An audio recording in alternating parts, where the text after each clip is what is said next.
Good afternoon, everybody. This is the voice of Aggroed, CEO and founder of Splinterlands, and it's June 13th, and it's 1 p.m. Eastern. The year is 2022, and it is a red candle day.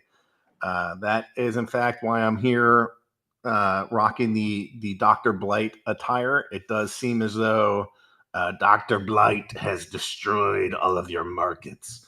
It's been terrible, man. It's hard to watch. I'm staring at a price action screen that in the last 5 days alone, we've seen a 21% dip in the price of Bitcoin that has shattered many altcoins. It is savagery. It is savagery left and right. This on the heels of Luna going down, seeing even more capitulation in the market. It really seems like these days we're going to see some shakeouts. I'm not even sure that we're at the end of this. So that is most definitely the bad news. The good news, it's kind of weird, like we don't want to live in this for a long time, but one thing to note is that dark energy crystals has some like stable coin features to it. So this is it's a little bit weird, but hang on there with me for a second. It's trading underneath the value at which Splinterlands will accept it. So we always say 1,000 DEC will accept as $1 worth of stuff that you can buy in the store, and it is trading below that, and it's somewhat significant. It's something like 23% discount. So what you can do is purchase DEC off markets, and you can get a 23% discount on things like packs. Now, if you're terrified of markets, that's rough to do. But today, the market is giving you one of the biggest discounts I've seen in like a year and a half to go buy Splinterlands cards. So if you guys are like fully in the market and all of your money is in cryptocurrency, then that's probably a rough spot. But for those of you that have some dry powder, man, this is like an incredible time to be able to purchase Splinterlands assets. It's like there's volume discounts, there's guild discounts, and now there's this like 23 to 25% discount that the market is offering you because of at what price point Splinterlands will accept the peg at or accept DEC at. So kind of astounding. I'm going to go take off the Dr. Blight face mask here. You guys are going to have to see my normal face.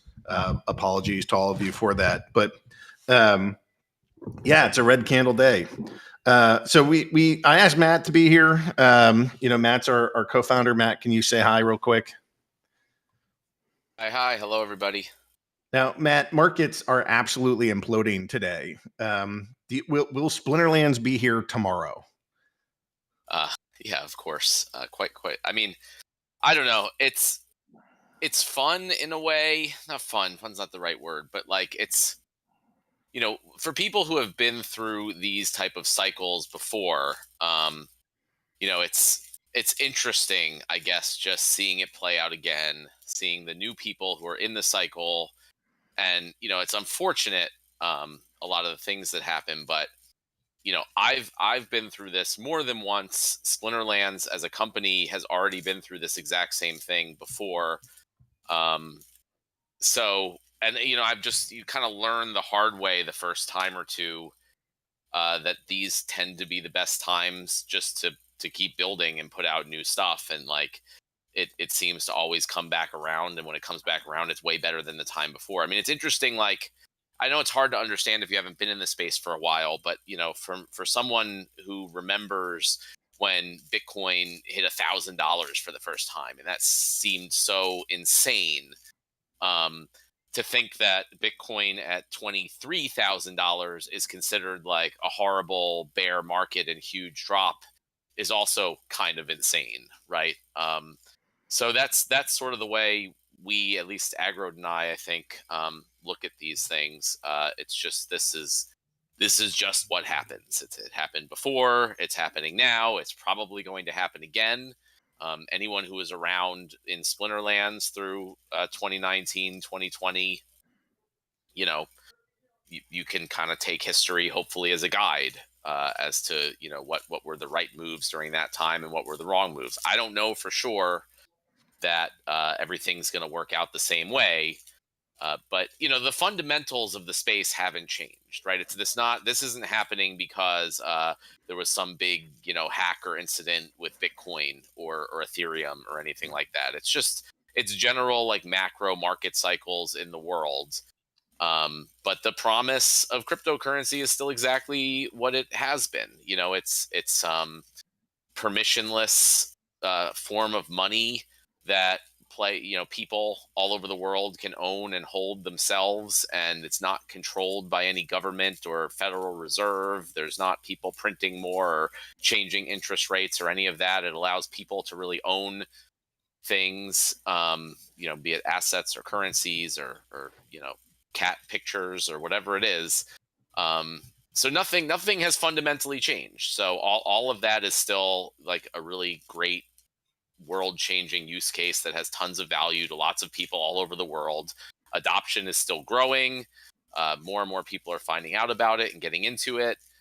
So those are the type of indicators that I look at as far as investments go and when it might be time to buy or sell. It's just how like the actual currencies or projects themselves. So Splinterland's been through all this before. We're going to be through it all again. We're not going anywhere. We're just going to continue building all the stuff we've talked about building, and releasing new things and all that stuff, and just positioning ourselves as best as possible for when things turn around again. So Splinterlands, as these token prices dive and they dive across the market, you can look at AXS, you can look at SLP, you can look at DEC, you can look at SPS, you can look at a variety of these kind of game tokens. As that falls, we see that the amount of earnings might fall as well. Like, should people just entirely stop playing? What do you think about lower prices? Do you think people will continue to play today and tomorrow, or are they going to stop playing? And how do you think that the overall earning potential from the game with decreased assets changes incentives or changes what people will do? I think there are definitely a lot of people that will stop playing. A lot of people that will sell assets or all those things. And again, like it's just we saw this exact thing in 2019 and 2020 in Splinterlands. So you can potentially use history as a guide to see what some people are going to do, what other people are going to do, and what the overall outcome could be if the same things happen again. I don't know. I mean, for certain people, there's no financial advice here. So if you need funds, then sell assets you have. If you have to, if you need money for food or to live or whatever it is. Everyone's situation is different. I think generally like one good way to look at things that certain people do is to look at it in like a number of tokens basis, not a US dollar value basis. So, generally I think everyone needs to make sure they have enough, dollars or fiat currency to live their lives comfortably for a reasonable amount of time and make sure they have their jobs and all that stuff is secure. And then after that, I've for a long time just had the goal of trying to get more Bitcoin, right? It's very simple. It doesn't matter what the US dollar value is of Bitcoin. I'm not trying to grow my dollar value specifically. I'm trying to grow the amount of Bitcoin that you have. So instead of looking at everything in the lens of dollars, you can look at it in the lens of a specific token, like Bitcoin or like potentially SPS. So if you look at it in that lens, then these are just opportunities to really accelerate how much Bitcoin you can get, how much SPS you can get, how much Ether you can get. And then like that number can just be going up and up and up. And then, obviously the long-term goal of that is that, the value of these assets will increase over time, maybe many years, but that's generally like a different way of looking at things that I've found to be helpful for getting through any type of market. Yeah. Yeah, accumulating assets, and it's sort of like that's almost like a Warren Buffett position of like you just find the thing that you like, you don't really worry about the price, and then at some point the price is good and you can sell it off then. That to me is actually the part that's hardest to me. Of like buying dips is not that hard. I like accumulating these things. It's selling tops. So I'm like, I'm just kicking myself that I don't have more dry powder because I didn't sell at the top. And that's something that I got to learn more how to do. And I don't just mean like Splinterlands assets. I mean anything in crypto or really any market when it seems to be topping. I get trapped in that euphoria and I don't want to sell. And I have to get better at thinking. I have to like wait till we get to all time highs and then start like dollar cost average selling my position so that when these amazing opportunities come by to go pick up tokens and accumulate token number, not dollar value, but accumulate token number. Oh God, I would be so happy. This would be like the greatest like buy opportunity in a long time. I mean, I don't know that it's not financial advice, but that's how I'd be viewing this. Of like, holy crap, this is so exciting. It's a buyer's market, like, and for the folks that have dry powder, this should be a hell of a week to look back on. Um, what about like game development? Like, are we still going to have servers? Are we still going to? Is the game going to operate normally? Are we still going to like build this game and keep product teams or like how does that seem? We're in a tough bear market. Like what happens now?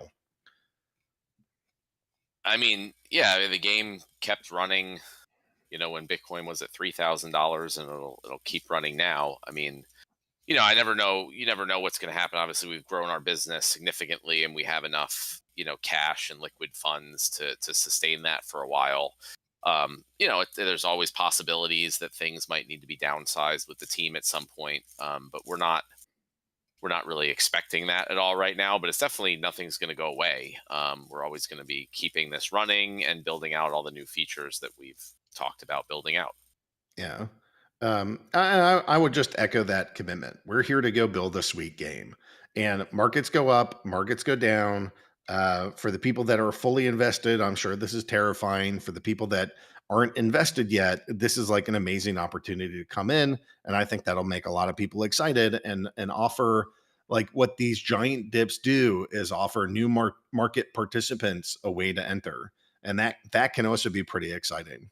Um, so, any other kind of general thoughts that you'd like to share on a mega red candle day on a gloomy capitulation week of after a long bear market, and any kind of other things to keep in mind or things to balance, that the negativity of the market conditions today. Um, Yeah, I mean, I guess the main thing is just to keep looking at the fundamentals of the project. So the value of Splinterland's assets, be it tokens or NFTs, is all just based on the amount of new people and the amount of new value coming into the ecosystem. Um, and so I don't think there's any uh, real change to that, or like the long term roadmap of that. We have still the SPS airdrop is still ending in, what is it, 40 some days. We are still going to be doing Rift Watchers. We're working on the cards right now for that. That's all going to be, all the value from that is going to be going towards the SPS token and into the DAO, right? And the if you look at also the market cap of the SPS token now, I mean, as it's falling, I don't know what it is, 20 to 30 million or something, but the It's total. 46. Okay, yeah, I guess, yeah, different sites report it different ways. But the Yeah. the point is the dollar value of the Rift Watchers packs that are going to be sold doesn't change, right? So that doesn't they're not going to be cheaper as the market goes down or whatever. They're going to be priced in dollars. So similar to the validator node licenses, it'll just be more SPS that ends up having to go in, but people will be able to for people who already have SPS, that's more difficult, right? It takes more to get the same thing.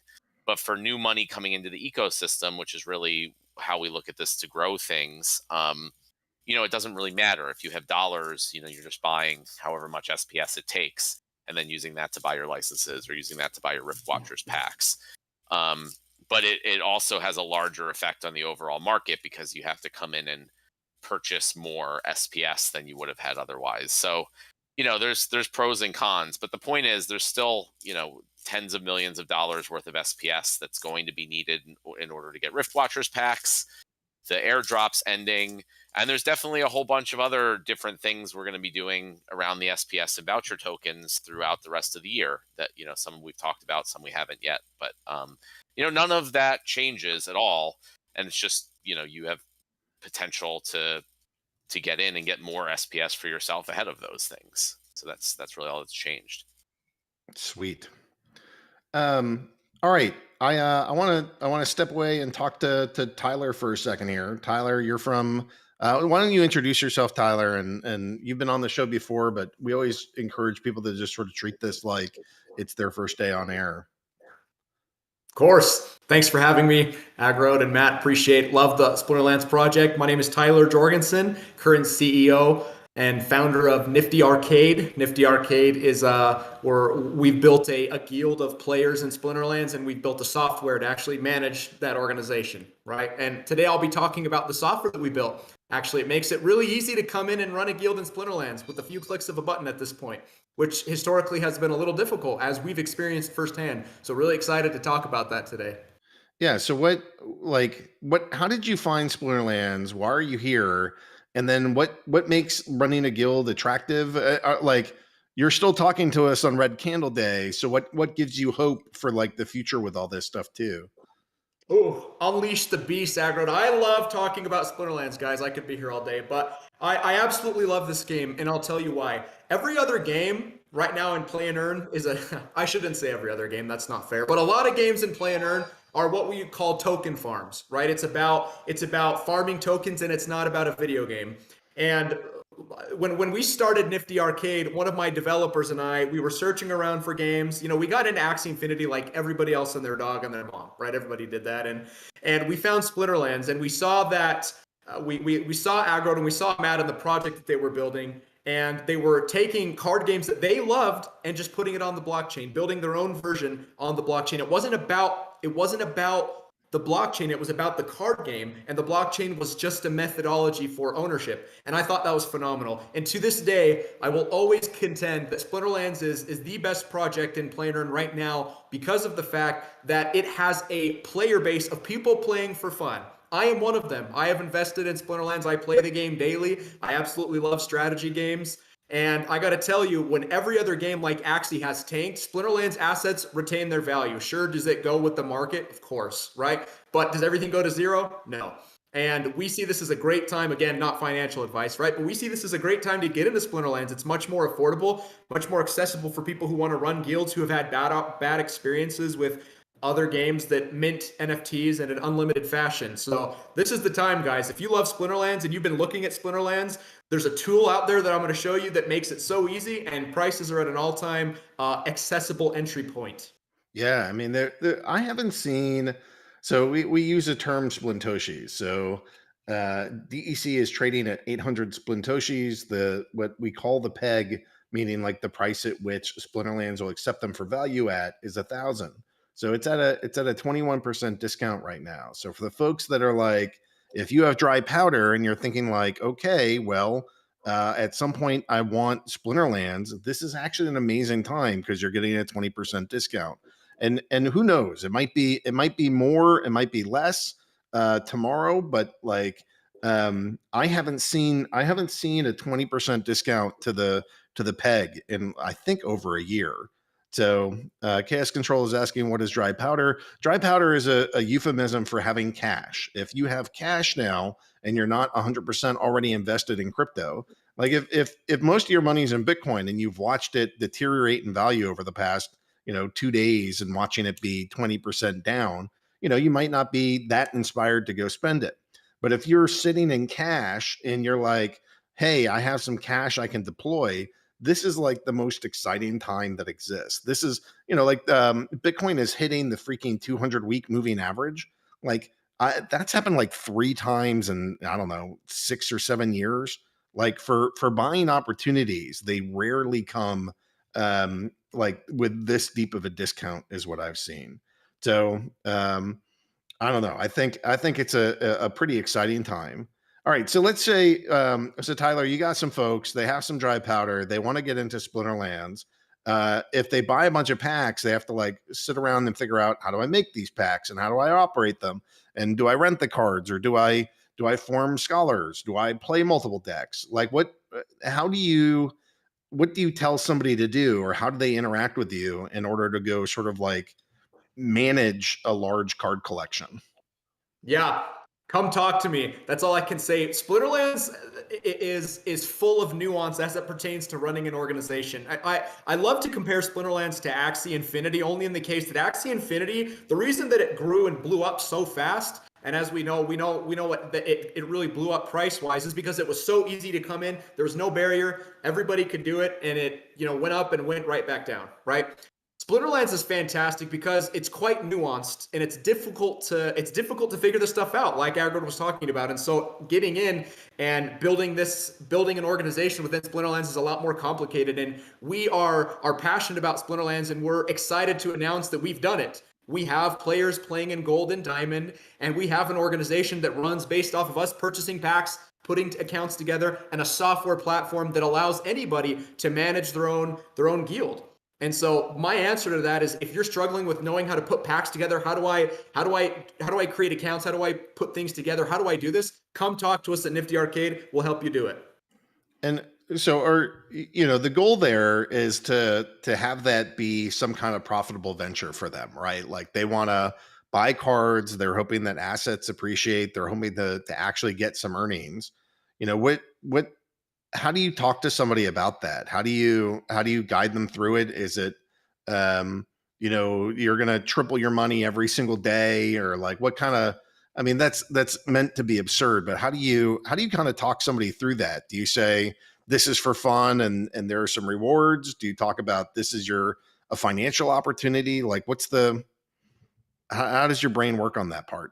Yeah, that's a fantastic question. For me, there's two use cases here. There's the use case of a player playing the game for fun, and there's the use case of an investor. And I think this fulfills the use cases of both. As an investor, I want to make money. If I let's say that I want to put money into crypto, but I don't want to do anything, right? I just want someone to manage it for me, and I want to be able to invest in a good project. Splinterlands is, in my opinion, is a great project. Again, this is not financial advice, but I think Splinterlands is a fantastic project. I think that because of the nature of the deflationary assets, and the fact that there's a large cohort of what I coined a term at Nifty Arcade that I call play for funners, right?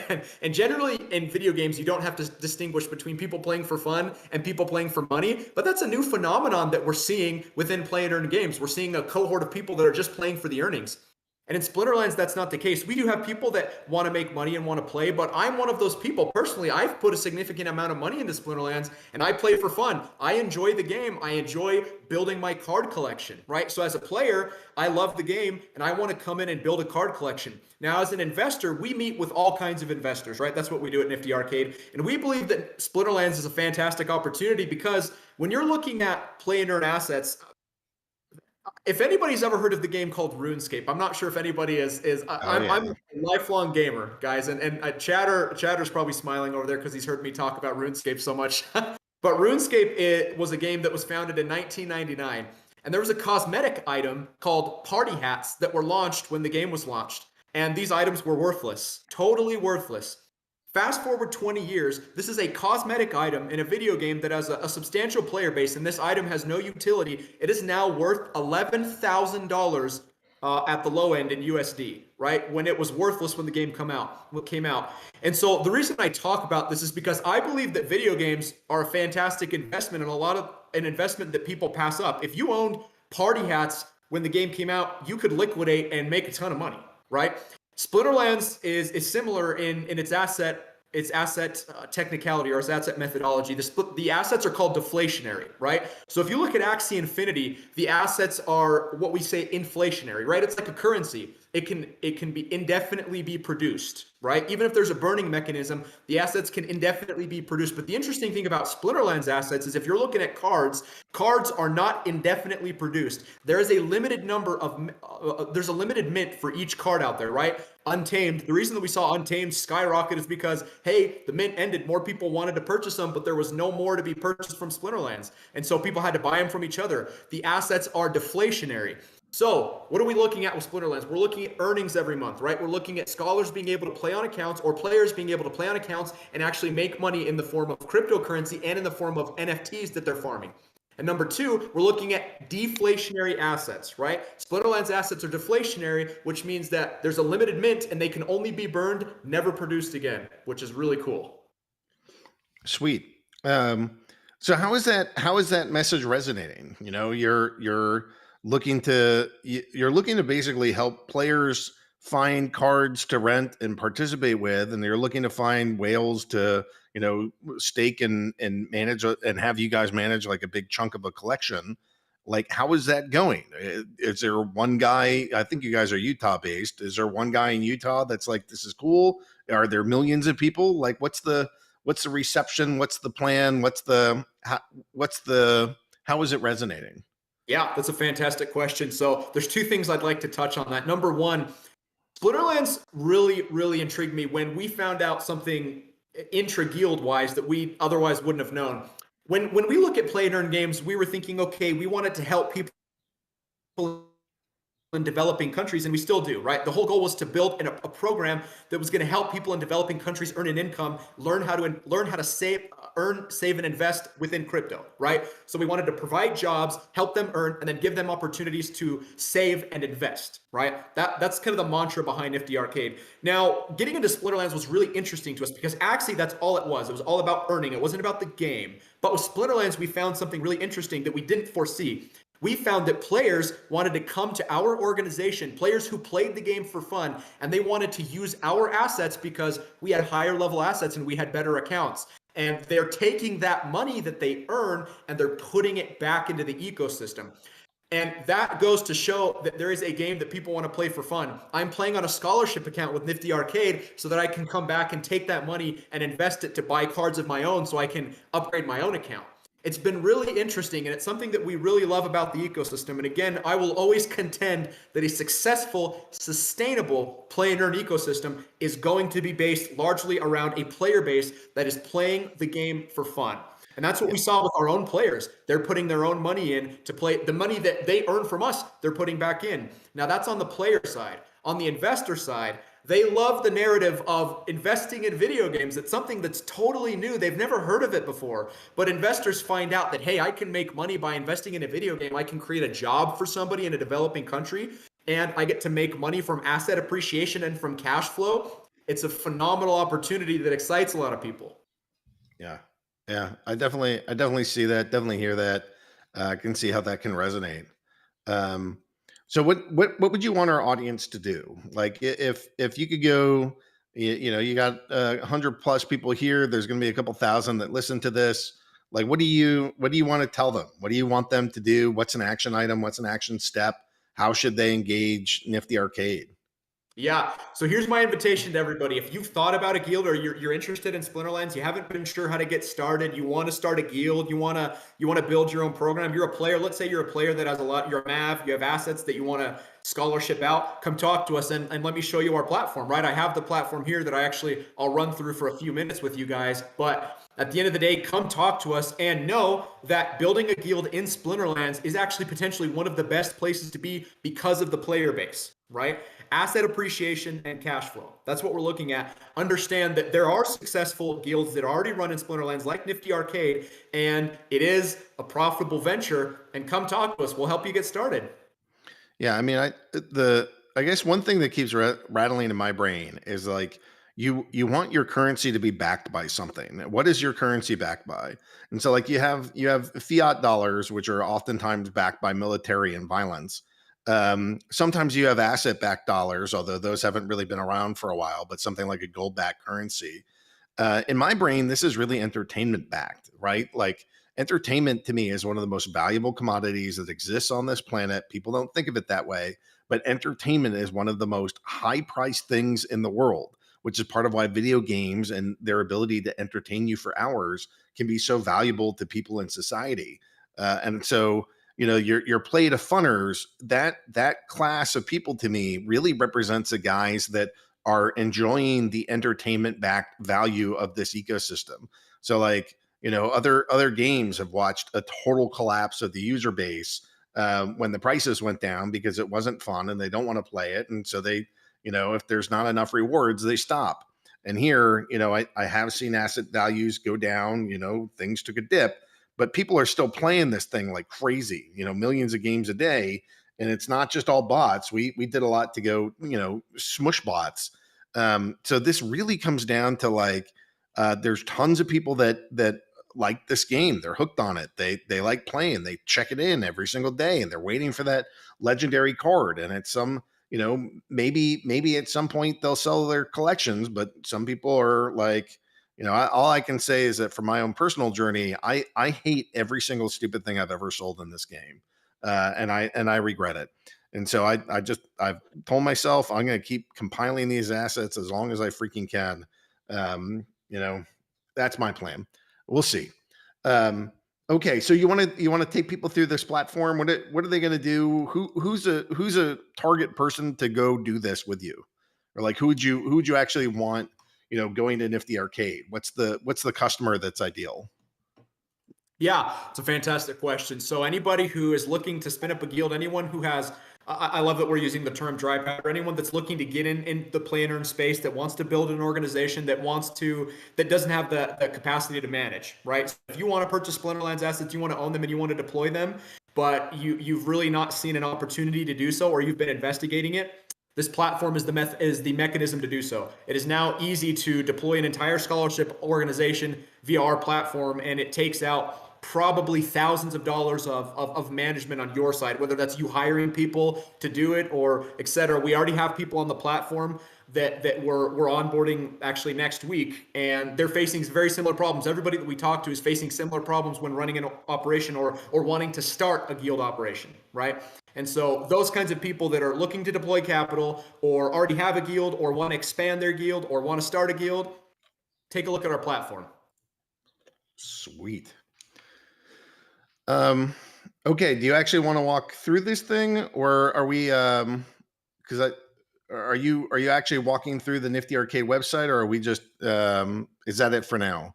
Yeah, if I could take 3 minutes, I can show it pretty quickly, and I'd love to give everybody a taste of what it looks like. Ron, can we do a screen share for Tyler? It looks like it's transitioning to. It's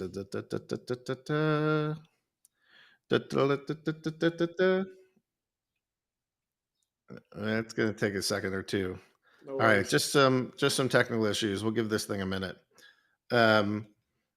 Okay, so what gives you the most faith? I mean, you're pretty excited about this project. Like, what at the end of the day, if you had to say it boils down to this, what's the part that gets you like this jazzed about the game? Like, where does the core hope, core enthusiasm, where does that live, or where's that stem from? Yeah, very simple. Truly, guys, video games and blockchain technology, right? I contend often that blockchain video games are not a revolution, it's an evolution. And I'm sure we would all agree that these games, when they achieve what I call feature parity, they will absolutely replace Web 2 games, right? And so the way that I see it is this game is fun and it incorporates blockchain technology. We're seeing feature parity with existing card games, and it incorporates blockchain technology. As soon as accessibility increases for widespread player base, people are going to flock to blockchain gaming over the next 5 years. Think about it this way: 3 billion people around the world engaged in gaming involved transactions in 2021. Only about 3 to 5 million people play blockchain games right now. 49% of all blockchain transactions in 2021 were NFT gaming related. 49%, that beats out DeFi. Only 3 to 5 million people playing video games right now with a base of 3 billion potential players. Yeah. It's phenomenal. That's a lot of growth potential. Okay. So, I think we're going to have some technical difficulties, so we might have to go show this thing a little bit later. But Tyler, why don't you tell people how they can find you, and if they're interested in being able to? Oh, just kidding! Now it's live. I was about to go give up, but why don't you? Sign in, show the thing, and let's walk through it real quick. Okay. Awesome. So as you can see here, guys, we onboarded a guild.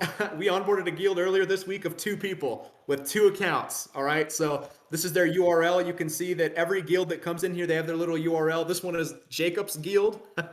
So this is the guild that we'll be using for an example here. This is our platform. So you just have a username and password and we'll log in. Now, the first thing that you see when you come in here is going to be a dashboard talking about your assets, talking about your scholars. So you can see total number of scholars, what was my asset cost? And again, we onboarded this guild 2 days ago, so they don't have 30 days of earning yet, right? But as you operate your organization, you'll be able to see, hey, what was my last 30 days of earnings and what's that percentage of my asset cost? Pretty cool. This is just the dashboard, right? Now, the things that we'll talk about here are you'll be able to manage your players, you'll be able to manage earnings, and you'll be able to manage assets. So the next thing that we want to show is you'll be able to see what your accounts produce. So we have 2 accounts. You can see the DEC earned, you can see the number of games they played, their rating, what's the value of cards and packs in the account, what's the total value in the account, and what's their win rate over here, right? So we can see this account has a 78% win rate, this account is a 63% win rate, and any SPS that the account has earned. We can come over here and we can manage our scholars. I can add scholars, I can import scholars, I can download the report of all of the members of my organization. So you can see here this organization has 4 members. We've got an asset owner, we've got 2 scholars, and we've got the manager of the guild. Very simple. I can manage all the information from here if I want to. I can add new users, etc. Come down to assets. This is where it gets really interesting. I can see all of the assets and all of the different accounts that I own. So these are 2 accounts that are in this guild, Jacob's guild. There are only 2 accounts. So if I click on this, it will actually take me to Peak Monsters and show me all of the cards in this account, right? Wait for Peak Monsters to load here. Oh, they have a little pop-up for us. That's fun. So they can see all of the cards in this account. Looks like we've got about $400 worth of value in this account right now. Now, the other thing that I can do is I can actually, with a secure pin, I can actually edit this account. So I can come in here, I can assign a scholar to this account, I can assign an owner, I can assign the rank of the scholar within my organization. You know, do they play at a bronze, silver, gold, platinum level? However you manage your organization. I can change the cost of the account. You know, very simple. I can manage my assets from this platform as well. Finally, the last 2 things that I want to talk about are reports and pay scale. We're not going to show you reports. It's going to be boring to go over reports, but here's really cool. Every single day, the platform automatically claims earnings from the account. So if, let's say you have 100 accounts, you know that you actually have to go and claim all of the assets. Not anymore. With Nifty Arcade's platform, it automatically claims all of the assets for you. That's cards, that's packs, that's DEC, all of it into one centralized location. Not only does it do that, but it pays the players for you as well. So let's say that your players own, let's say they get like a 90% DEC split. When it's claimed, they get their money as well. It's automatically paid out to the players. It claims everything automatically. It pays the players automatically.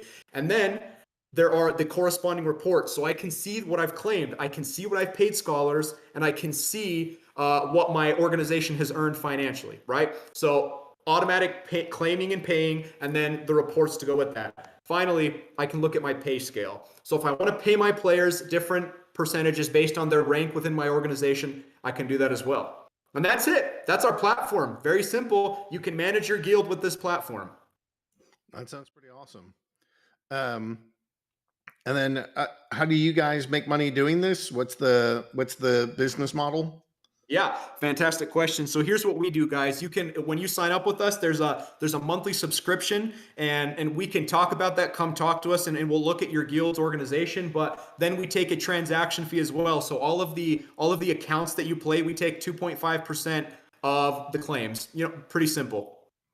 Yeah, that's pretty amazing. That's nifty, huh? That's nifty. All right. Anyways. That's exciting. This looks great. I can see how lots of people would want to be using something like this. And, you know, like for people that have been in Splinterlands for a while, you know, like there might be used to the rental market, but I think something like this will really help with the Axie Infinity crowd, the guys that have been used to, like, you know, scholarship models and the rental and all that.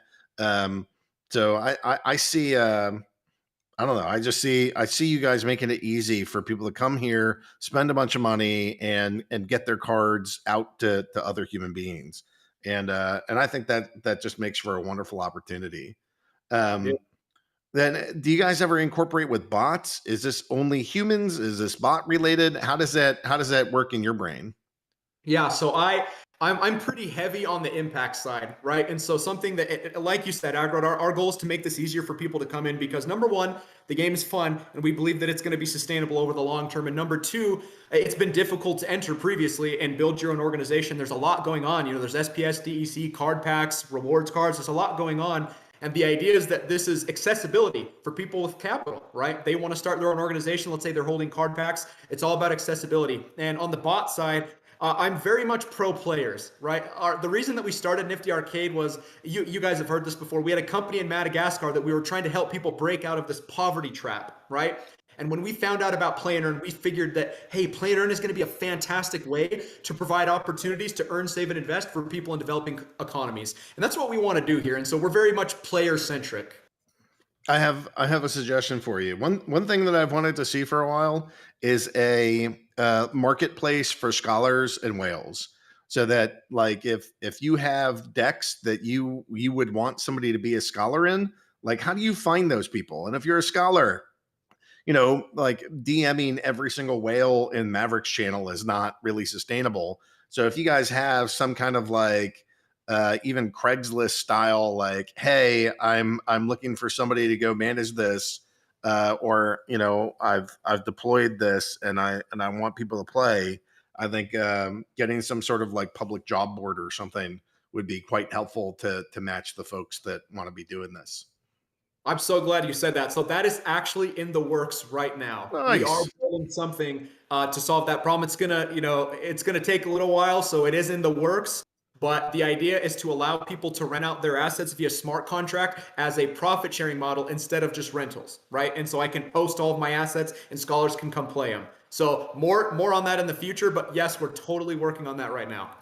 Yeah, that sounds pretty awesome. I mean, like, you know, when I rent, I'm really just letting the market try to figure out who's going to bring me the most value for that. But you know, I never know what it's going to be, and I don't know if it's going to last long or whatever. But if I can find some highly dependable people, that'd be really exciting to just be like, all right, here's your decks, go nuts, and let's go split it or find some profit share.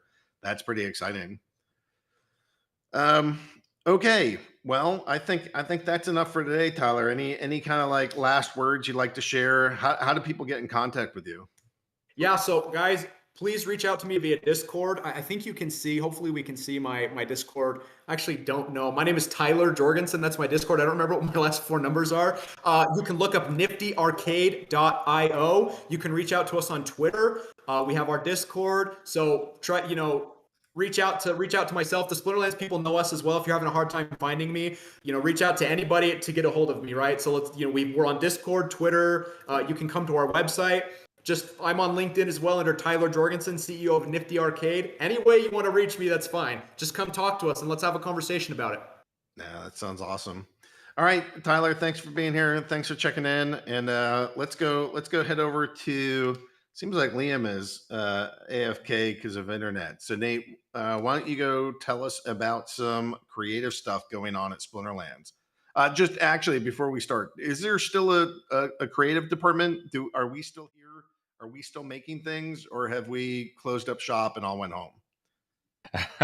No, we're rocking and rolling. So despite the market, like Matt was saying, the company's been through this. We're full steam ahead. Hasn't even been a bump in the road to us. We're just kind of like have our heads down and pushing in the next big updates. So we're pretty excited. In fact, what's made this even what I'm really excited about is I think this town hall will be introducing Virev, who is officially the creative coordinator for the creative side, because we've got so much going on. Because we've got so many teams working in parallel, all trying to juggle all their different tasks and subtasks and get you guys the next big thing for the game and the updates and whatnot. He's been instrumental. He's been critical in trying to make sure that the facilitation is met, that everyone knows where the assets are, just organizing and keeping track of the project management boards and the reporting and all that good stuff. So pretty excited to have him on the town hall today. Yeah, let's go bring him on. Virev, are you there? He might be muted on Discord, or is he on Discord? Yeah, I see Virev. You gotta unmute yourself, bud. You're muted in Discord. Already? There we go. Yep. Now I can hear you. Hey. So you and I Hello. have actually worked together since I think it's 2014. I made a rather sassy game. He helped do all the art for it, and later on, I asked him, like, when we were talking to Nate, and like we really need a lot of like card art created in mass. I went and I turned to Virev and I said, Virev, come help us. And Virev and Virev's team has made something like 80% of the cards that are in the game, and now he works here full time. So this is 8 years later, bud. Is this what you expected when we went back in 2014 and made the game? Not at all. Of course, I had no way to figure that out. Yeah. So why don't you? That's as much of like an introduction as I want to give. Why don't you introduce yourself and just sort of share some of what you're working on and what are your priorities these days? Sure. Well, my name is Alfredo. I'm from Mexico, and as Aggroed just said, we come from back. Yeah, I believe 2014 or 2015, something like that. And I have worked as an illustrator, freelance illustrator, and then that was back then. We went back one-on-one with those projects, but after that we kind of lost contact, and then I started building a small illustration studio, and that's maybe 2 or 3 years after losing contact with Aggroed. He contacted me again, and I introduced our studio and start working on Splinterlands. How many people were in that studio? Back then we were only 4, and then we were at some point up to 7 people. And it looks like there's a gladiator card in here named Alfredo. Does that have any relation? Do you know who that guy is in the game?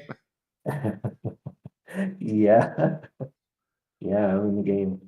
Yeah, that's pretty awesome. Alfredo, actually, yeah, for those 4 people are actually cards in the game. One of them was in last town hall, Larry. He is from our studio originally, and yeah, the other 2 are Edith. I believe it's Edith Amberstar, and my wife, Tatiana Blake. Nice. Yeah. So what do you do for Splinterlands now? Like, are you guys still illustrating cards, or is there a different plan, or what do you guys do for the company these days? No, just as I was working in the studio recently, I'm not illustrating anymore, so I'm coordinating. Right now, I'm a the creative department coordination, and so I just make sure everyone has the proper information, the proper things they need to do their job. Yeah, sometimes I jump into several art revisions or some stuff like that, and yeah, making sure the different boards get properly updated and everyone gets the right place and the right info in the pipeline. So if a player was to experience the work that you've done here, how would they see it? Like how would they know that you've touched the art, or what will they experience, or what won't they experience because you're here and helping us? Well, actually, yeah, that 80% of the card art you mentioned before, I definitely had a hand on each and every one of that. How So long yeah. does a single card take to make? You know, like with that Alfredo card, like how many Oh, combined hours do you think go into making something like that? that's each and every card takes a different amount of time, but maybe yeah, the most simple ones, the ones that we could product get into production quicker, I'd say maybe one day, but there are definitely other ones that took maybe 2, even 3 weeks, depending on a lot of stuff. All right. Yeah. So when like is there anything that you bring that you think is like what is your highest priority, or what do you think that you do that is like your flavor, your approach? What is it that you like what is a company currently prioritizing, and then what are you how does your style impact what's prioritized, or how you do Yeah. the work? Well, actually, we are two creative coordinators, myself and Lee Tyler, and we are actually right now focused on trying to automate some of the stuff. We're trying to get some things to be quicker, to Yep. try to get the process moving more smoothly. All right. And then that's with the goal of making creative assets even faster to produce. Does that sound right? Yeah, yeah, that would be one of the uh, pros. Yeah, awesome. Well, Alfredo, we've certainly experienced a lot of joy from playing with these cards and seeing them in this game, and having this art. You've been here, I think, since 2018, right at the very beginning. I think we called you in and had you start making stuff. So I'm Yeah, glad you're part of the team full time. I'm glad that team of artists is integrated into Splinterlands. I'm glad it's steady work for the whole team, and I'm glad that you guys keep producing stuff. You know, like some of the rewards cards we just showed, the water one, it looks absolutely gorgeous, and your team just keeps getting better and better. So I'm glad they're all here, and thanks for working here, and thanks for doing business with me for some 8 years now. no, on the contrary, thank you. It's been great. We are having a blast. It's absolutely great being able to be part of this scene. Fantastic. All right, thanks, Virev. Nate, anything else that you kind of want to hit on from the creative side today? We just met Virev, and you know, get a sense of where, you know, who's creating these assets, and just sometimes like how much time goes into this. It's a you got to crank these things out, and it takes hours. But anything you want to share, or any priorities that you're working on, or any projects, or what do you want the people to know? Yeah, I would say that like where the creative coordinators come into play, I throw a lot at those guys, like a lot. So they're typically juggling a lot of different internal projects and tasks all at the same time. Whether it's trying to plan out and track the sheer scope of Land Phase One, or the Rift Watchers, and you know what is all tying all the lore and the artwork and all that stuff together, or maybe, you know, trying to flesh out the legendary summoners, or whether it's you know, whether you're talking Modern Wild, or the rank rewards, or any revisions to rank rewards, or all of it. You know, the weekly lore stories. So all of that requires some sort of tracking and planning and reporting and facilitation, and getting all the different creative sub departments talking and collaborating in partnerships, so that, you know, the end product ends up polished and beautiful, and just as importantly, on time, because we all have deadlines. So yeah, definitely. And I don't know what I would do without the creative coordinators, without Virev Tyler, helping me out and keeping things the whole shit moving forward. So big hats off to the team. Anything else I could discuss real quick? I guess let me share. I think I mentioned the lore story, so let me at least give the most current one. There we go. That one's from our lead narrative designer, Joey, wrote that one. That came out a few days ago. I'm trying to think of what else I could share. Anything you have in mind that you want to kind of know about? Well, I know the guys are always interested in land. I know that the folks are going to be interested in Modern vs. Wild. I think those are kind of the big pieces there. All right. Summoners, sure. I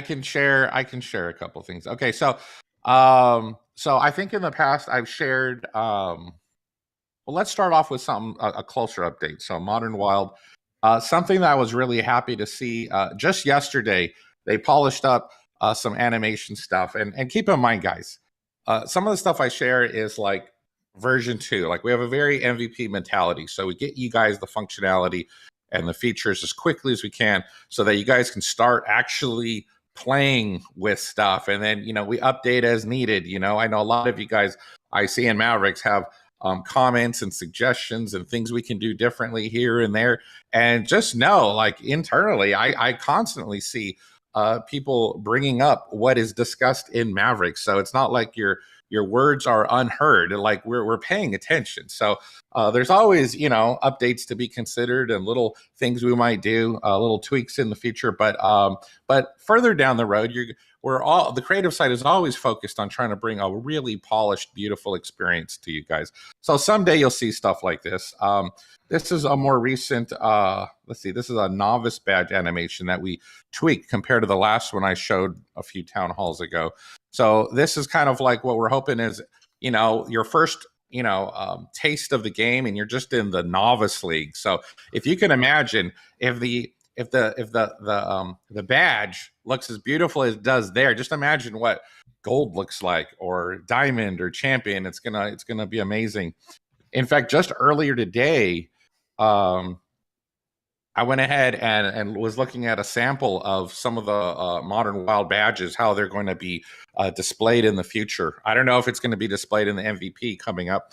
We might have time to squeak in all the cool graphics, but as we try to compare the Modern versus Wild badges, I think last town hall I shared like conceptualizations in the planning stage, and this is we're getting a little bit closer to the final deal. So here are some comparisons of Modern and Wild badges. Modern being on the left, and Wild being on the right. Nice.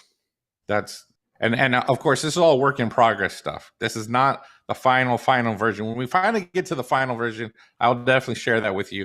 But we're, based upon last town hall, I just kind of shotgun to the face, like, all this different ideas and concepts, and there was all a million different badges. Now we're kind of like fine tuning.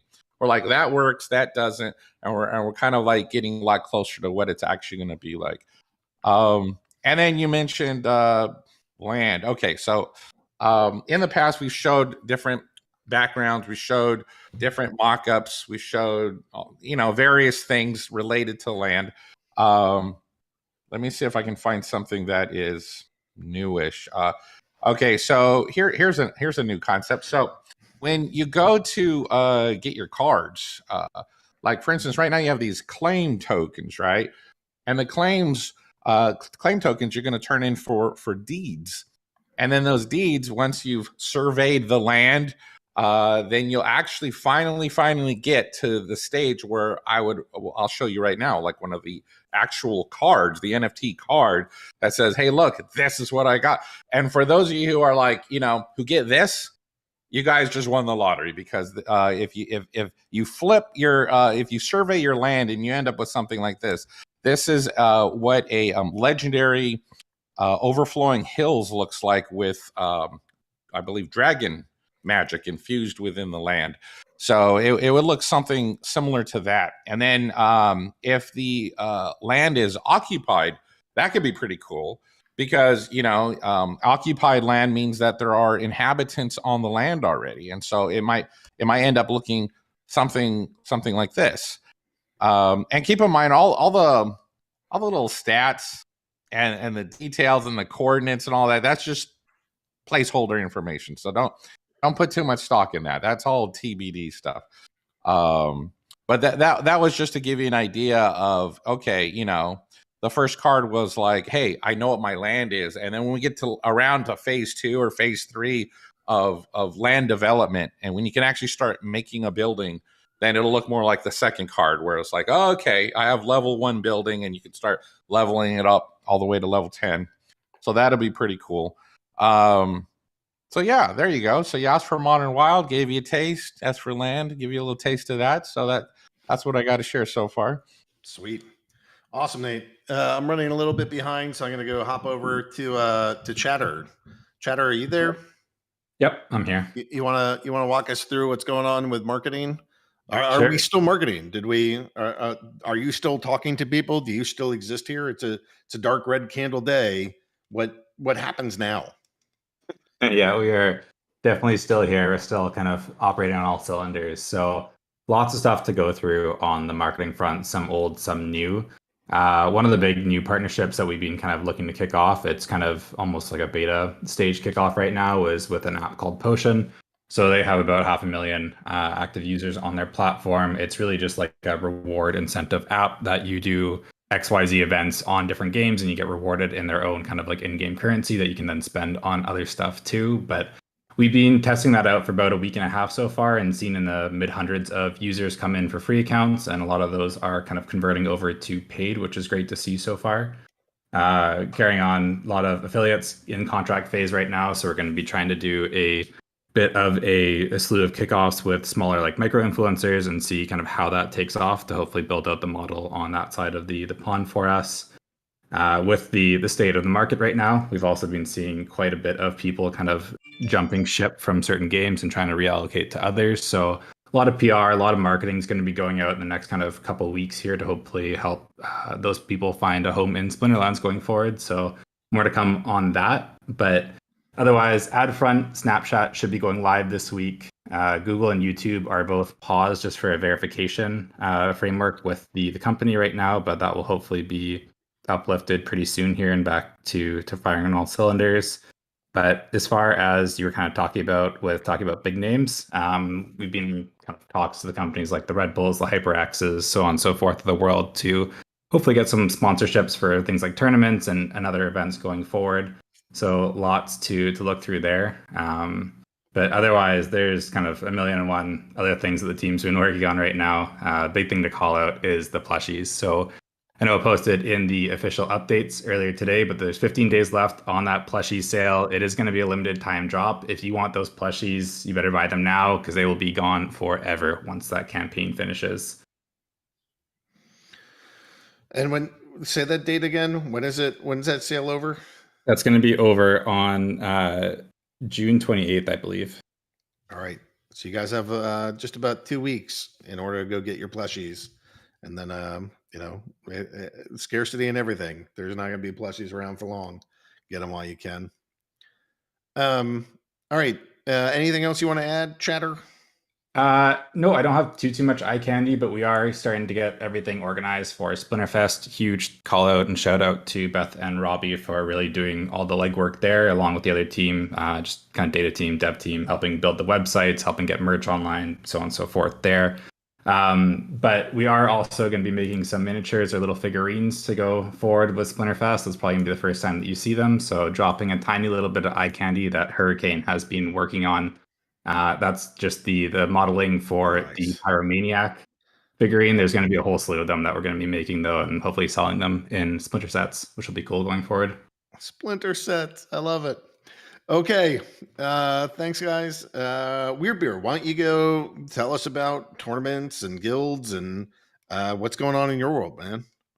It's been a lot of the same as Chatter. A lot of conversations with a lot of these different people, like trying to figure out where the esports is heading. We're doing some internal work that's still being kind of worked on and set upon. We have more outside guilds coming in and starting to run more tournaments as well, which is really fun to be able to see. I think we had one for NFTy recently. And so there's lots of stuff running right now. It's a lot of just making sure we button up what we need to button up, especially because, with the changes to the ranked rewards, seeing people come into tournaments even more after that is a lot of fun as well. Sweet. That's a tight update, but we're running short on time. Anything else you wanna add there, WeirdBeard? Nope, keep it moving. All right, cool. Well, let's go talk to EClements, and then after that, we'll go talk to the two devs that are with us. So EClements, why don't you, I'm running behind, so we're going to keep this fairly short, but can you give us a quick introduction of who you are and what you do? Yeah, no problem. Hello, guys. My name is Clemente, but maybe some of you know me as EClements. I am from Venezuela, but I bet you think I am from Oklahoma. Yeah, I assume everybody with an accent's from Oklahoma. Okay, so you're from Venezuela. What do you do at Splinterlands? Like, how would people be introduced to you, or where would they find you? Yeah, I made some friends playing non-blockchain games, and one of them introduced me to Splinterlands like 2 years ago, and I fell in love immediately. Okay, so I have been playing since day one from 2 years daily, and now here I am as part of the team. Sweet. And what's your role on the team? I am one of those supporting members guys on Discord or Telegram, like chat on Splinterland's support site, but right now I am one of the account management specialists. So this is my current job right now. And what does that mean? If somebody has a question or a problem, are they going to be directly contacting you, or what? How does this work? Yeah. For example, when some people need help with the key recoveries process, so I need to check those tickets and I need to request so many info as we need so do this process in a safe way. Okay. Sweet. That's basically the thing. I am doing some articles in the knowledge center too. Some graphic charts like the losses content and drop rates one over there, and keeping update the Telegram bot, helping with financial tickets, a lot of stuff. And then just generally, are tickets up or down? How is support? How are the support levels like right now? Well, I started when this massive boom the game had in July last year. Right now, the whole thing is really big. We are ready for everything. We are doing our job a really more faster. So we are okay. We are okay right now. Yeah, that's good to hear. Okay, well, EClements, thanks so much for being here. I just wanted to give you a quick intro, and it's good for the folks to know who they're going to be talking to. Let's go bring on Marcia. So we have two developers that I'd like to talk about. Marcia, who's new, and Ulid, who I think is one of the oldest developers that's worked on Splinterlands. So Marcia, welcome on air. Are you able to speak? Can you hear me? I can hear you great. So Marcia, who are you? What do you do? And how do you help Splinterlands? They're all really good questions I'm trying to figure out. Actually, I will be flat out honest. I am not a gamer. I am coming into this completely blind as a gamer, and I'm really excited so far. I have a very strong background in database and data engineering, data and business intelligence. So my job is really to work with all of the teams throughout the company and help prepare data so that we could report, we can dig into it and find out what exactly is happening that we don't have visibility to yet. So we're just getting started and really excited about everything that's coming ahead. There's more than we know what to do with at this point. So what is your priority? What are you looking at first, or what what do you think is the is there a big bottleneck? Is there a big problem? Is there something that is really exciting that we should be following? What's the news, or what's the story that the data is telling us? So right now we're working closely with marketing. That's really where I've been digging my feet in with Pluck, with Chris. So I prepare the data for him, and then whatever he's working on, I'll pass it on to him, and he does the actual dashboards and the analysis and forecasting and trending and all that. So that's really where we've dug in right now. What I'm most excited about is to get a handle on all of the data and build out a really solid data warehouse where we can store the data and we can prepare it where it's easily accessible for any business user to go in and be able to look at specific KPIs, specific, areas of the company, and be able to get to the data and see what's really happening. So a lot of those requests are going to come in. They're coming in ad hoc. We're addressing them as they come in ad hoc, but there's a lot that's going to be done under the ground or underneath to really build out a solid enterprise system that will be scalable and move forward with the company as we grow. And is any of that going to be usable by players? Or like, will they be able to make data calls, or will the APIs be shared, or like how some of this stuff is just, pure Splinterlands corporate, but some of this is is there some part of this that the community gets to experience? My understanding is that moving forward, yes, we will have tools available for them, graphs and charts and information available that they'll be able to access. I'm fairly new, so I'm speaking a little bit like not really understanding the communication options that we have for getting data out to the community.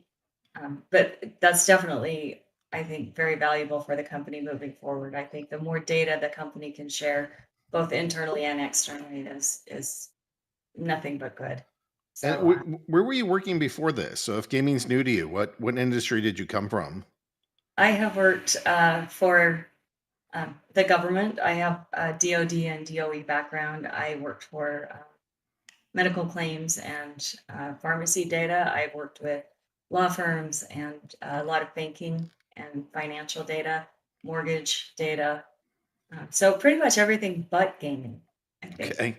And then is there like a real difference between data here versus in those other areas? Is it all just, database is a database, or do you feel like there's some real substantial differences when you're trying to do your work in the different fields? There are definite differences. Yeah, there's a lot of things that come into play as far, especially when you're working with government, more sensitive data. You're dealing with a lot of personal information, things that you have to really make sure are kept out of the, away from the public eye and away from certain, internal groups. So there's a lot of security challenges that come with different types of data. And also just how the data is represented initially. So what's interesting, I find with Splinterlands, is a lot of the data in the database for the game is in JSON.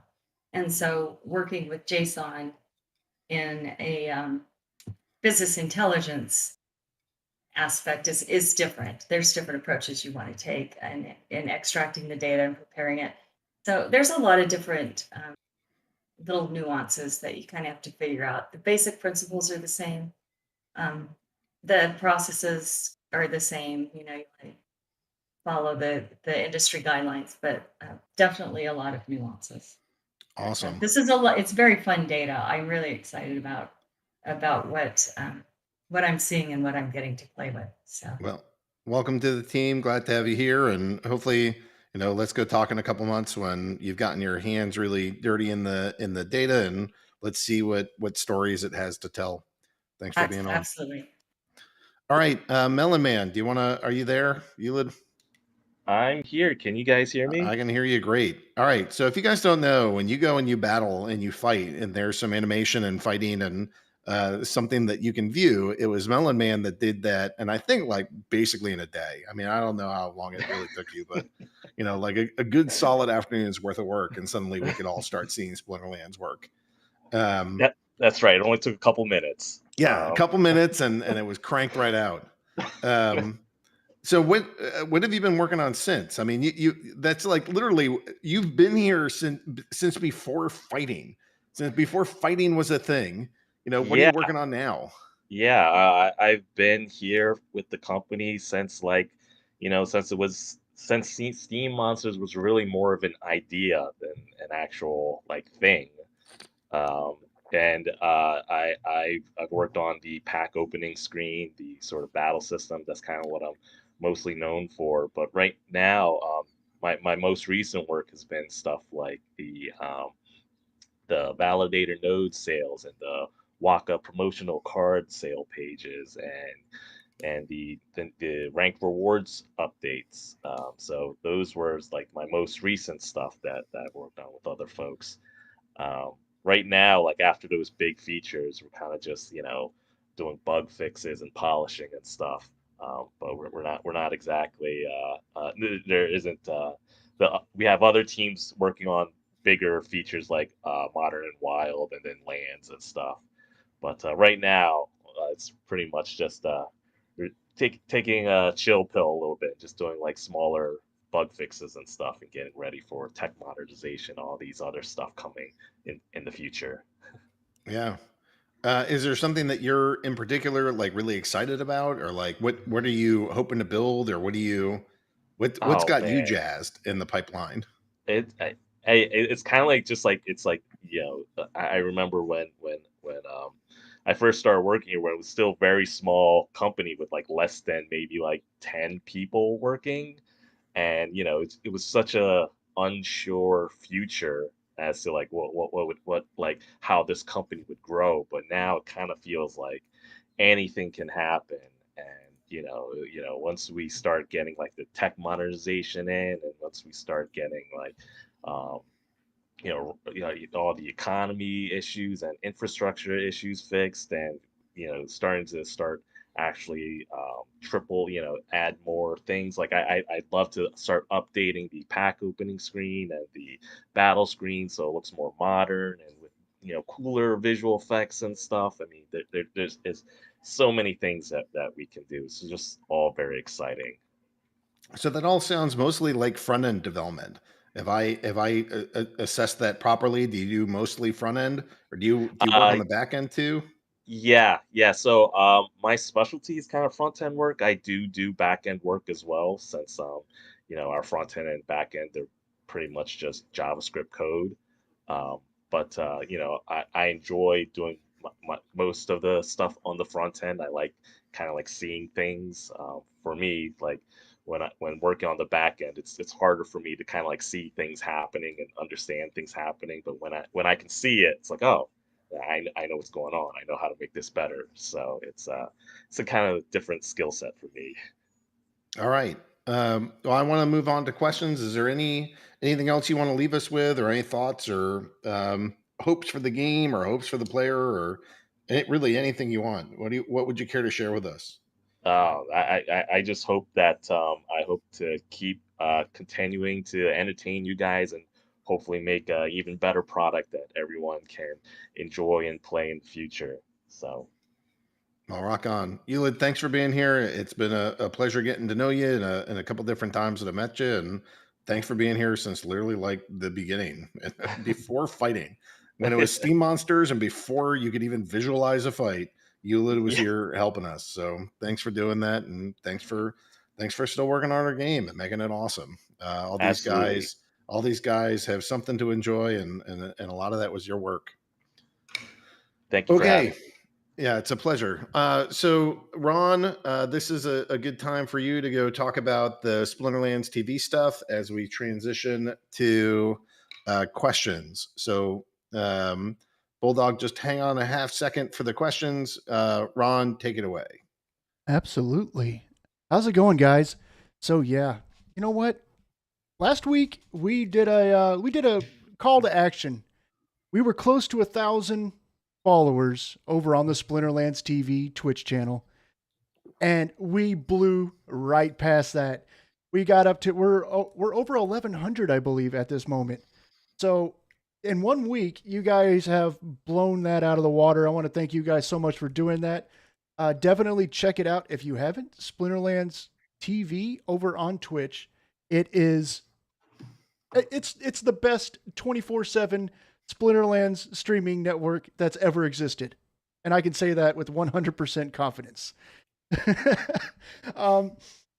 But yeah, so we did, the 1000th, we're doing little like giveaways and surprises, and a lot of them aren't even announced. The 1000th follower got 500 SPS given to them, and that was Trady something. But yes, he got 500 SPS, and you know what? The thing is a lot of this stuff can be gamed.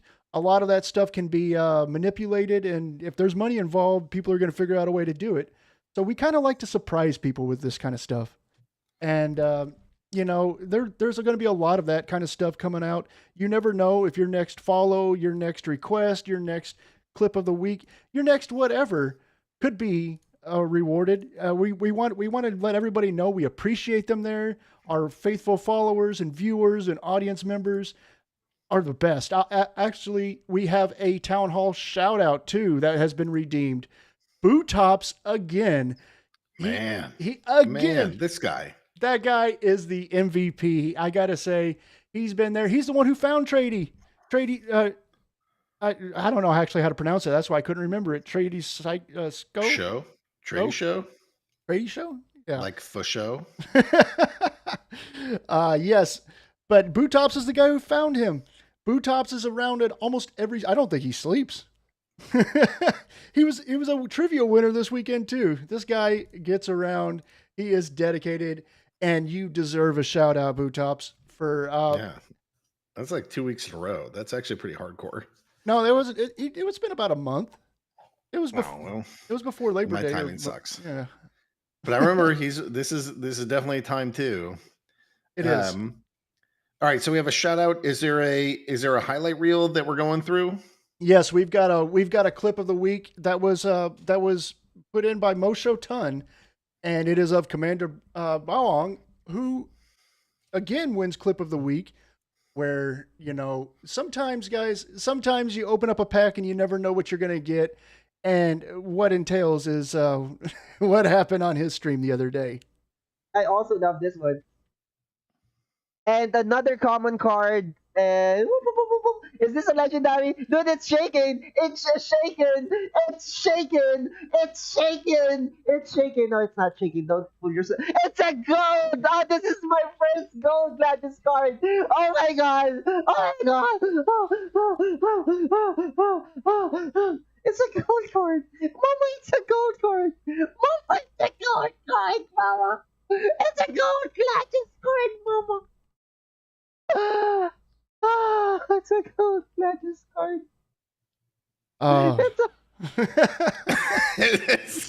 It's like it won't stop it. That's funny. Yeah. So guys, you're missing out. If you're not watching Splinterlands TV, you're a little bit nuts. You got to get in. You got to go watch. You got to go hang out with your friends and talk trash, make fun of the DJs, make some memes, and do the thing. But help our Twitch channel grow. Make sure you go to Splinterlands TV and check us out there. And as that channel gets bigger and bigger, that's more people that we get to draw into this thing. So I know it starts with humble beginnings, but growing 10% in a week when you're like at 1,000 followers is so hard. It's easier to do it when you already have like 1 million. Trying to get started is where like that real grind is. So, well, like you said last week, the first 1,000 is kind of the hardest, and now we're over that hump, and it seems like we're, just kind of skyrocketing now. Maybe not. I mean, 100. I mean, if we get 100 in a week, how many weeks did it take us to get to 1,000? It's like, it just scales the right way in social media. So that's not the only channel that we're growing. All the content that Nate's team produces and that we put on YouTube, it's helping to grow that too. So maybe we can start doing some updates over there, dropping images or something. But it's exciting stuff. So thanks for working on that, Ron. Absolutely. And I just want to add one more thing. Crypto Llama TV and Rogue Patton this week are on the Streamer Spotlight. They're going to be giving away packs on their streams. And if you guys want to check them out, go to splinterlands.tv for the full schedule and find out when they stream, because it will be converted to your local time. And also, this week we decided to be a little generous again. 50 SPS is going to be rewarded to everybody who submitted a clip for Clip of the Week. So, on top of the packs that are given away to Mosho Tun and Commander Bawang, we are going to be giving away SPS to everybody who just participated. And that's all. So, well, one thing I'd add. So when is Neil's show? I know it has a different name, but I always think it's Between the Sheets. Oh, with Neil McSpadden. we should get him to do that. But no, it is Monster Maverick, and it's on Tuesdays, in U.S. time, Tuesday afternoons. But if you want to know the time, you just got to go to Splinterlands.tv and find Neil McSpadden with Monster Maverick. Yeah, just in case, if anybody's wondering, like, why do we do this, or what's the point of all these? It is part entertainment. It is reaching new players, but some of this, I'm shocked. Like, so Neil's show,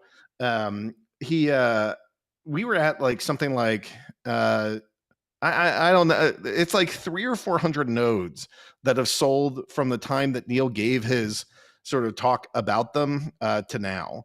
So there's something about like just the math that he's able to present, and that led a whole lot of people that were watching that show to say, wow, we should really hop into nodes big. So we've watched, hundreds of these things sell since that show. And now Neil is going to go fully node. So you can go see Neil McSpadden Between the Sheets fully node this coming Tuesday, and it's pretty exciting. So if you like nodes and you want somebody to send you nodes, talk to Neil. It's these are good times. Yeah, he's going full node. Oh, and I want and you're going to want to see that. I'm telling you, you're going to want to see that. I do want to add one more thing too. If you guys join the Discord, we have our own Splinterlands TV Discord. You can actually subscribe to shows and get Discord pings when the shows go live. So they only ping you when the shows do go live. If they miss a week, it doesn't ping you. You just go over to splinterlands.tv/Discord, and then the bot will tell you the instructions as you join. All right, now I'm fully late, so I gotta hop into the town hall questions now. So we're now in that the next part of the show where if you have asked questions previously, we have compiled them. We don't really edit these things. I mean, if there's curse words or something, we might take them out, but we try to just present the questions that they come to us. So these two questions kind of go together. The DAO, a decentralized autonomous organization. What is the legal standing for the DAO? And is it possible for the DAO to own non-game assets such as stocks, vehicles, or real estate? If not, what happens if people want to gift, donate, or include the DAO in their will? Anything you want to say about the structure of the DAO, Matt? I mean, yeah, the DAO, there is currently a legal entity created for the DAO. But I think the whole idea of DAOs is that, they don't generally need any legal entity or need to be legally bound to any place or laws or taxes or all that stuff. So, I would say for any gifts or donations or anything, it would just be, should be in cryptocurrency and just sent to the wallets. I don't know about wills and that stuff, but the whole general idea of DAOs is to get out of that whole legal and, government framework that governs all other types of organizations.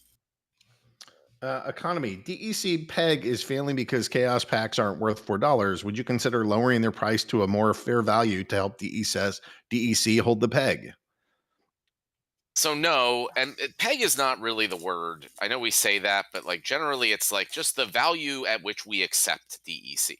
So we don't, it's not our goal in life to try to make DEC stay at a certain value on external markets. It's just very simply, if you want to spend it in the game, we will accept it at this certain rate, which is $1,000 per dollar. So we're not going to go changing anything just because external markets have priced it differently, just like we haven't in the past.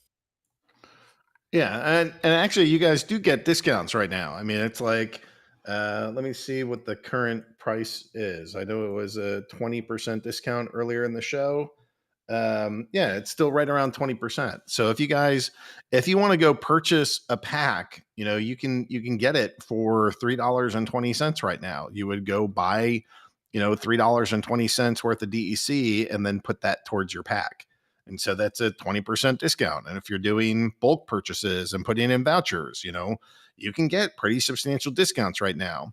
I don't know how long that will last. Maybe it's months and years, or maybe that, if you have a V-shaped recovery, that This is like a limited time offer where the market is providing you guys a way to get packs cheaply.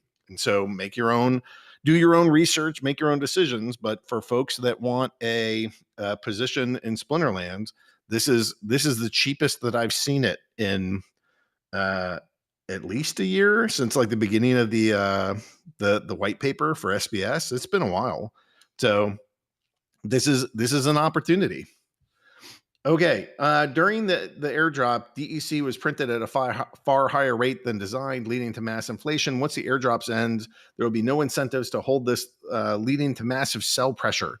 Are there plans to try to burn some of this to get back to a reasonable level? Well, same thing. Again, no. If there is massive sell pressure after the airdrop ends, then basically packs are just that much cheaper, and potions and whatever. So, I mean, ultimately, the whole idea here and the whole novelty of this is that these tokens are backed by demand for Splinterlands assets, which isn't really the case with other types of tokens.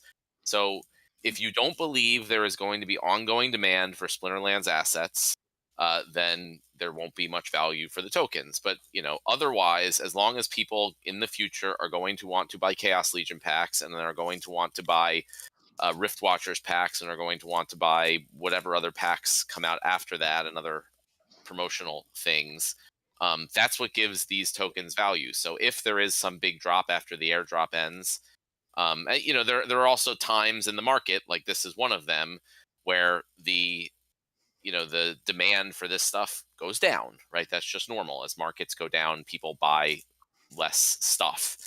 But at some point, our thinking is that the markets will improve and people will again want to buy stuff, especially as it comes down.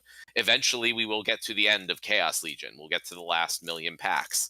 And we've all seen what happens when you kind of get to the end of a pack series. And if at that point, you can get packs a lot cheaper because Dark Energy Crystals are cheaper, then I think a lot of people will buy up Dark Energy Crystals to get them. So, we don't know what's going to happen, but we're not like, the incentives and the mechanisms are already all in place in the game exactly as planned and designed, and there's no reason to go changing any of that right now. They're doing what they're meant to do. So I'm pretty stoked. I think this. I don't know the exact day that's going to be the best that you get, but when you get giant red candle days and fire sales, and community is offering DEC at a big fat 20% discount, that just represents one of the best times that I can think of to get in the game. And maybe it'll be better. Maybe in a week it'll be more. Sometimes it can be hard to catch a falling knife, but that's why dollar cost averaging is a thing. And but figuring out when is a good time to buy. I mean, I haven't seen DEC this low in a year, so that to me is really exciting. If you have cash and you want to move it in, that's pretty hot. All right, miscellaneous. What are totems? Will there be more of them? And if so, how do we acquire them? Totems are NFTs that will be able to be put on land plots and increase things like production or other benefits to your land. I think we put out a bunch of details when we initially did the land sale. So if you can look up those old posts to find out the exact details, but there will be more of them. I think roughly half of them were given out as part of the land sale. The other half will be able to be found by working on your land. So it's one of those things where you can kind of get lucky and be able to find totems going forward. But there is a limited supply. Why are there fewer guild brawl spots than there are members of the guild? This just creates friction between guild members deciding who has to sit out. Yeah, I guess the thinking was that not everyone in a guild would always be available to do guild brawls. So we didn't want it to be a situation where everyone had to participate or the guild was missing out on things. And then if people weren't around for a week or whatever, it was causing problems. But these are the type of things where it's always open to if everyone thinks there should be more spots, we can work on adding more spots. Is there any update on the Warner Music Group partnership? Yeah, we're talking to them every single week, building, plans and what it might look like and how we work together. Not anything that I'm ready to go like, here's our next public announcement, but all that stuff is still moving. Have you ever thought about Warner Music Group real quick? I mean, sometimes that was one that was announced like very early on, as soon as we started saying like, hey, yes, we're doing something with you. a lot of these things with like legal documents and everything takes like months and months and months to get all the details down. There are a lot of other potential partnerships which, you know, are waiting to be announced until all the legal stuff is taken care of, but you know, they're kind of all moving forward. It's just this stuff takes a lot of time. Have you thought about doing a behind the scenes Splinterlands film similar to Indie Game the movie? We think about stuff like that, but I don't think that's the highest priority that we have. I don't know. Maybe that content will come into existence at some point. Matt, I'm going to let you take this, and I'm as open as you feel like being. What are the company's estimated monthly operating costs and estimated yearly revenue? How much reserves and non-crypto assets are currently held? What would you feel like sharing? We're with going to us? share our actual operating costs and revenue, but I assume the question comes from like a concern for the ongoing, you know, business, and we have plenty of non-crypto holdings, and we're, you know, I don't know, we're able to go on for a while, you know, even with the worst of bear markets.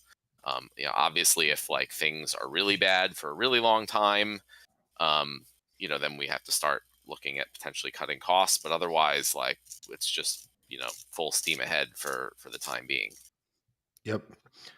Okay. Reward update suggestions. Can you provide a reward point bonus for each card that is owned instead of rented delegated to promote ownership? Well, I think rental prices ultimately promote ownership. So like, I don't want to specifically promote ownership over rentals. We just want to get more people in the game wanting more assets. Some of them will rent, and then if rental prices increase, then it encourages more people to own assets because they want to rent them out and get the rental income from it. So I think I don't think we generally want to like promote one versus the other as far as playing in the game. We just want to promote more and more people and money coming into the ecosystem. Can we change the daily focus so it randomly rotates after every battle chest earned so that it's more like a battle focus than a daily focus? Yeah, I mean, there's a bunch of different focus things. I think, you know, I know we were very clear when we put this out that like this is not going to be the final thing that exists in the game forever, right? This is a first pass. It's a minimum viable product, you know, and it hasn't even been one season yet. So I promise we are looking at everything that is going on. We're listening to all the player feedback and ideas that we can get, including, you know, how can we potentially change daily focuses? How do we encourage more people to rent more cards or own more cards? How can we better encourage people to move up to higher leagues, you know, et cetera, all these things. But we have to take all these things, think about all of them together in the context of the whole system, and kind of work on like the next update to this. And the next update of this is not going to come before the end of the season in 2 days. So, you know, hopefully before the end of next season, I think we'll have at least one full season's worth of data, and we can make some, you know, initial changes based on feedback. This is a similar question. Can the daily focus period be reduced to 23 hours like the daily quests? And I'll just put that into the previous answer. Can you cap the rarity of cards that can be earned in each league chest to incentivize earning higher league chests? Well, the chances of getting legendary and gold foil cards are higher in the higher chests. So, but not capped. Do you have any plans to cap them? I don't think so. I think it's cool that like, even though it's very, very, very rare, if you get one bronze chest, you could get a gold foil legendary card. It is possible. So I'd rather just make it like very rare and it doesn't happen often, but there's still always that possibility that it could. Yep, I dig it. Can you allow us to lower the quality of chests we are going after? If players climb too high, they get stuck and it's hard to earn. Yeah, so that's again one of the things we'll need to look at after at least one season worth, right? Because we went from the old reward system right to the new reward system, and they were very different. So now that we're going to go from new reward system to new reward system when we switch to next season, we'll see how big of a problem that is going forward. Like, was it only a one-time problem during this switch? Is it an ongoing problem? If so, you know, how big of a problem is it, and what's the best solution? So yes, potentially we can do that, but we're going to wait at least one season to see how everything shakes out.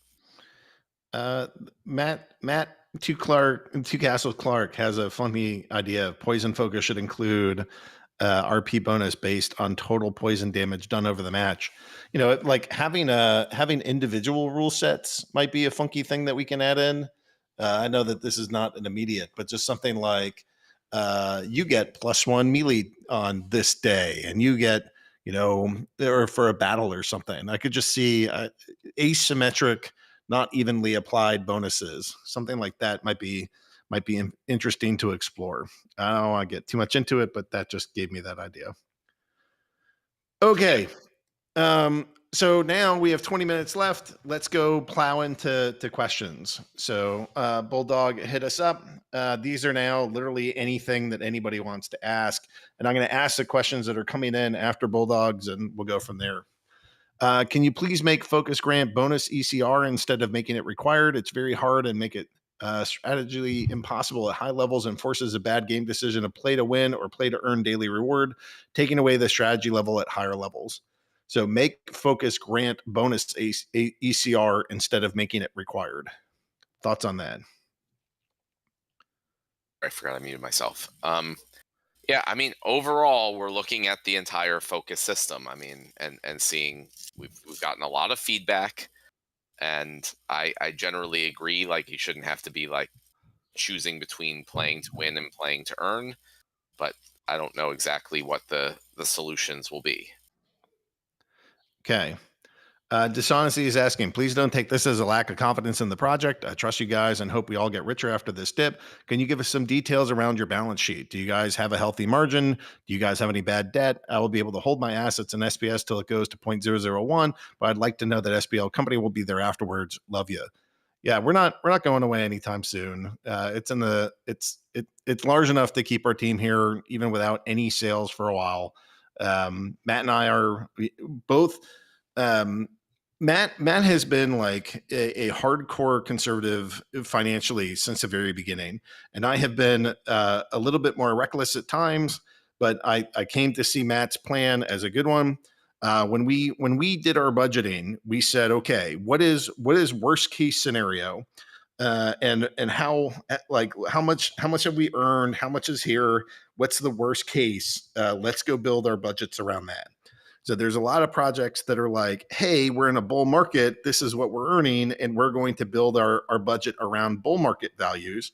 That is not what Matt and I did. We said, if there's a really crappy bear market, like, you know, what would we have to run our team? What would it look like?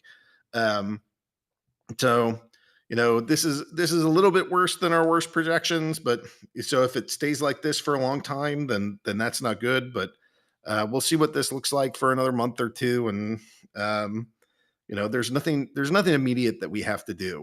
We you know, cut some fat, make sure that we're spending wisely, take a second to just rein in any kind of extraneous expense and bunker down a little bit. You know, I think we should make smart, standard business decisions, but you know, we planned for not like we don't make plans on this is the best bull market and everything will go amazing. We make plans on things are going to be doomed. Crypto can be bad. It might be prolonged. Let's make sure we're okay. Does that, I don't know if that will meet your question, but I think that can be an answer that can satisfy both Matt and I. Matt, anything you want to add to that? I don't see any possible way. Like, we might have to, you know, it's possible we'd have to downsize or things like that, but to like actually go away, it doesn't even make sense. I mean, like myself and Aggie would, and there's probably a bunch of other people who would probably still keep working on this even if we couldn't get paid anything, right? So like, I don't see any possible situation where we don't have a good core group of people still working on this product. Yeah, there's your kind of worst case scenario. It'll be, you know, a handful of us and paying our Amazon bills and making sure everything ships. And if we go through a very prolonged bear market, then that's what this company will look like. But, you know, we'll see what recovery looks like. We'll see what happens when capitulation ends. You know, the bad news about, you know, a bear is that, oh, it's brutal. But the flip side is that that's when the bull market starts, when the bear market ends. And I don't know if we're at the end, but definitely seems like we're closer today than we were yesterday. So we'll see what that looks like. For people All who right. are looking for numbers and things, I mean, you can see a lot through the blockchain on our accounts and like how many packs and stuff are sold every day. I mean, it's still like a pretty decent level, for things. So we're not anywhere close to like, oh, everyone has to stop getting paid and all this stuff. So there's a lot of data available that you can look at to kind of see that stuff. Yeah, we're here. I'd prefer to be in a bull market, and I have some expectations of this lasting for some time, and it will be okay for some time. But if it's like this, and the next happening has already started, we'll be a much smaller team. But that's a couple years off. We'll see what this looks like. But there's basically 3 tools at our disposal: raise revenue, lower expenses, or figure out how to raise money. And we're sensibly trying to approach all 3 of those things, and through that combination, we should be okay. We can say we don't have any debt or anything like that. So Yeah, there's no nothing like debt. coming due that like all of a sudden we're bankrupt. Yeah. We've never really raised much of any money. I mean, a little bit here and there from like strategic people, but like we're not a VC funded thing. We don't raise debt. I mean, everything since the day that we launched this it's been a profitable business. So, All right. Can you guys talk about what kind of measures do you envision in order to limit a bit of the bronze chest reward farm that currently goes on?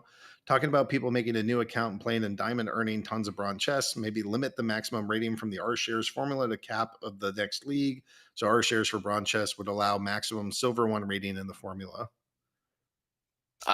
yeah. So I mean, that's what we've talked about over and over again. We're gonna look at all of the data and see what's actually going on and what the problems are, and then see where things need to be fixed. But it's not going to be like immediately. I think overall, generally, it's clear that things, excuse me, things are much improved from a reward standpoint and a bot farming standpoint than they were before. But they're not perfect. So, we're not.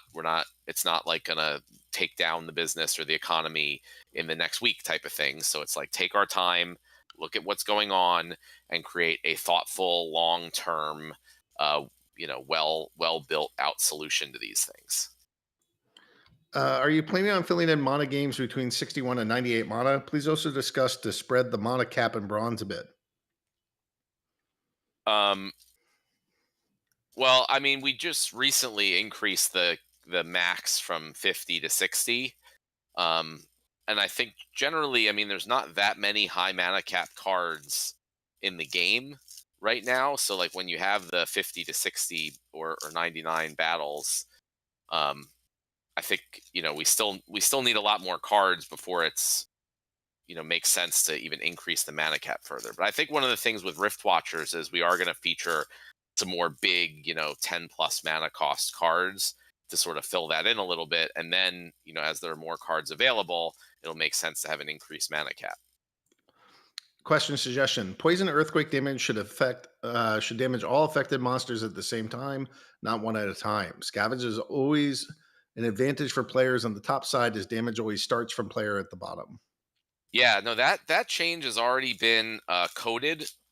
It's just general, like everything that is supposed to be a simultaneous effect is not currently in the game. So the change has been coded to make it actually simultaneous. I think in the near future, we're going to have like a tournament on a QA site for Mavs with some rewards and things to test that change out, because it's a pretty big change to the entire battle system. But it is something I really want to get out, because it's the game doesn't really work as intended right now. Those things are intended to be simultaneous events, and so it's coded and ready for testing. The LP DEC SPS gives more airdrop points. When you hold DEC, you get 1. When you have DEC SPS, you get 2 airdrop points, and that's because you effectively have to hold twice the value of DEC in the pool.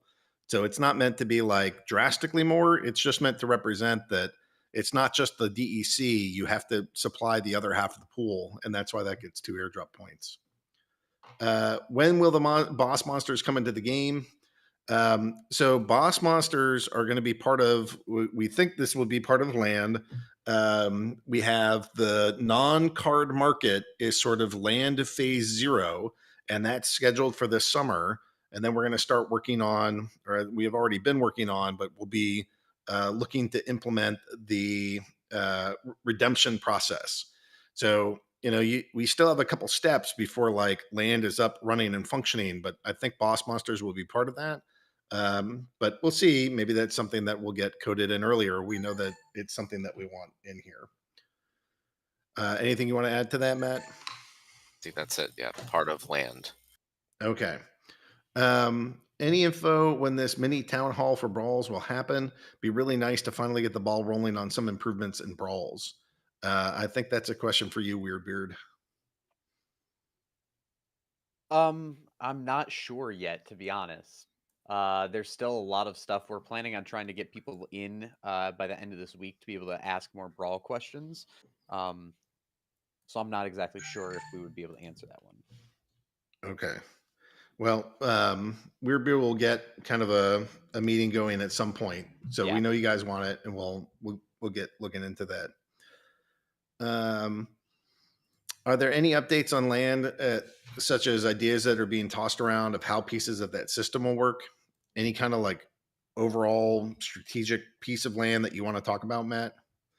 Or any big delta? I mean, there's not anything like really new. We kind of designed out a lot of the system when we launched it, when we launched the sales of it, and now it's just a matter of really building all that stuff out that we designed. Yep. Question: a lot of players play on mobile. Are there any updates when the mobile version will be updated with the new reward system? It's finished development and it's in testing right now, so it's hard to say. But I'm hoping like within the next week or so, if testing goes okay, that should be out. How is the non-card market coming along?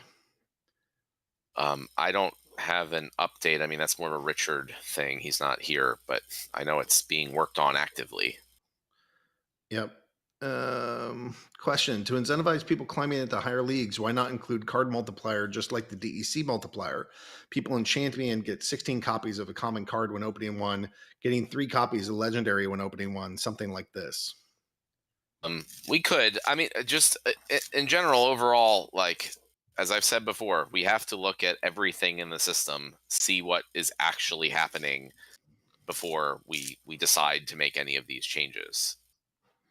Matt, if you could be any type of bear, what kind of bear would you be? I don't know. Maybe a polar bear. I'm going with bear. I'm going with hibernating. Any type hibernating. Will you? These questions. I love this one. Will you consider burning the remaining Chaos Legion packs at some point? It is clear the interest was overestimated, and now the economy is in the tank. Let's see. Where are you here? 244. Bowl of cereal. 2:44 p.m. Will you consider burning the remaining Chaos Legion packs? That question before it, so I missed it. Yeah. No, we've been. This is like exactly where we were in the middle of Untamed. I mean, like it almost couldn't be more exactly the same. You know, the market was in the tank, and packs were selling slowly, and it was just seeming like it was going to take forever, and it did take a really long time for Untamed. But then what happened is it got close to the end, and everything, people FOMO'd, and it sold out really quick. And then, and now Untamed cards are very expensive and hard to come by. So, like, yes, if we are not successful in continuing to grow the game in the future, then that will not happen. But like we've just seen this happen before, and now there's like it would be better if there were actually more Untamed cards because they're so hard to come by that it makes it really hard for newer players. So, we kind of just I don't see any reason not to expect the same thing to happen with Chaos Legion as has happened with Untamed. It may take some time. It will definitely take some time, but like the situation is almost exactly the same. Crypto prices and things are in the tank. I mean, at the time, in 2020 when we were in the middle of Untamed, things were like as low as they could get for Splinterlands. I mean, there were times in 2020 where I did think there was potential that our company in this game would not be around in the future. That's totally not the case anymore. So I would say things were actually worse at times during 2020 than they are now, significantly. And that's while we have 10x'd the supply, doubled the price, and have the collection power of the cards. And even still, we're trending towards like a November sellout, which would be like half a year faster than Untamed. I mean, Yeah.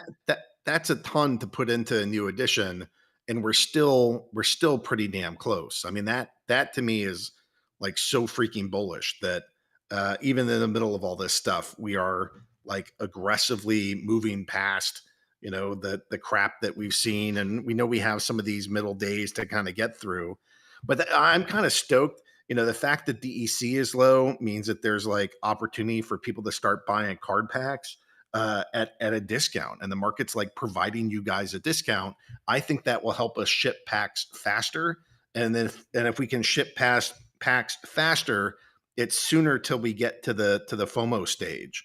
So I'm actually like bizarrely, you know, I'd prefer to be in a bull market, but if there's like a silver lining to the bear, it's that DEC prices down, discounts are here, packs can move faster. Like the market is giving you this opportunity. It is a limited opportunity, as is my guess, because I believe that bull markets follow bear markets. And as long as that continues to be the case, you have a limited time opportunity. And for the folks that have some cash on the sideline that want to participate in this game, this is the best entry point into the cards and card packs that I've seen in a year. So do with that what you will.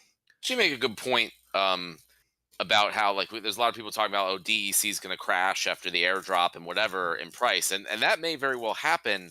But again, like for anyone holding DEC, you can just convert that into packs at the same rate. Or if you want to get packs, you could get if you buy the DEC on the market, like if it does crash to whatever low level, like for anyone who is long-term thinking, and also believes like we do that Chaos Legion will eventually end up similar to Untamed. It may, I don't know if it's going to sell out by November, but whatever, even if it's 6 months later and the same total time frame as Untamed, it's going on that same trajectory. Everything's going on that same path. So if DEC drops really low, that's just a fantastic opportunity. And really, like we as a company are the ones who kind of ultimately pay for that, right? Because we're selling the DEC packs, so the Chaos Legion packs, for a lot less in dollar value. But we always need the dark energy crystals for things like facilitating market purchases and everything. And we never sell dark energy crystals. We're always a net buyer of dark energy crystals significantly. So I don't know. It's like, you know, that would sort of like we're taking the loss on that, like the company's taking the loss on that. But again, ultimately, that will also get us much closer to selling out more quickly, which will increase the pack sales and ultimately the real revenue for the company.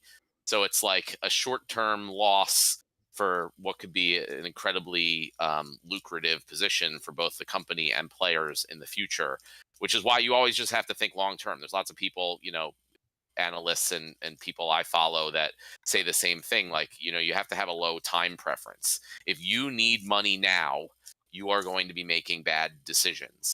But if you're set and you have a long runway for whether it's a company or you personally, then you can really make, you know, sound financial decisions and take advantage of opportunities that come up and have that be to your advantage. And I think Splinterlands, the company, and a good number of the players in the game did that, you know, over the 2019-2020 period.